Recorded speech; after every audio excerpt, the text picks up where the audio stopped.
प्रणाम सब गोटे के, जय मिथिला। सबके शुभ प्रभात, सबके दिन मंगलमय हुए। तो देखियो आई हम बनबा जा रहल छी बच्चा के लंच में कदीमा और आलू के सूखा सब्जी। ई कदीमा अहाँ के एठाम हमरा सबके लखनऊ में भेटै छै, मतलब लंबा रहै छै। एकर हम छिलका नहीं हटबै छी, कच्चा छै। ओना मिठका कदीमा तऽ अपना सबके बनै छै गुड़ दऽ कऽ, सेहो बड़ स्वादिष्ट होइ छै, जे गाँव में अपना सबके मिथिला में भोज भात में जरूरे बनैया। हमरा सबके घर में बड़ बनै छलैए, हमर पप्पो के नीक लगै छलनि हमरो सबके।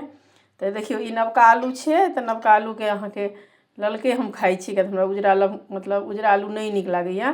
तो नए वाला तो एकरा छिलका नहीं छिललिए, ओनाही देलिए, ने कदीमा के छिलका छिललिए ने अहाँ के आलू के कच्चा कदीमा के। तो काटि लेलिए, धो लेलिए एकरा हम। एहि में अहाँ के दूटा प्याज काटि लेलिए, मिरचाई 4-5 टा छै, और लहसुन कनी ज़्यादा कऽ देबै तो बहुत स्वादिष्ट बनै छै। आ जीर के फोरन देबै और तखन बनेबै, तखन एहि संगे पूरी या पराठा किछो। हमरा तो भात आ ई तरकारियो बड़ नीक लगैए सूखा, ताहिमे कोनो तरुआ भऽ जेतै ओ अपूर्व भऽ जाइ छै भोजन अहाँ के। तो आई लंच में हम इएह बनबै छियै बच्चा सबके। हमर बच्चा एकटा बच्चा रोटी लऽ जेतै, एकटा पराठा लऽ जेतै, आ देखियो और हम खेबै भात संगे एकरा। तो बनबै छी तो फिर अपने सबके देखबै छी, बहुत स्वादिष्ट बनै छै आ फटाफट बनियो जाइ छै लंच में, अगर काटल सब्जी सब रहै सबटा जल्दी जल्दी।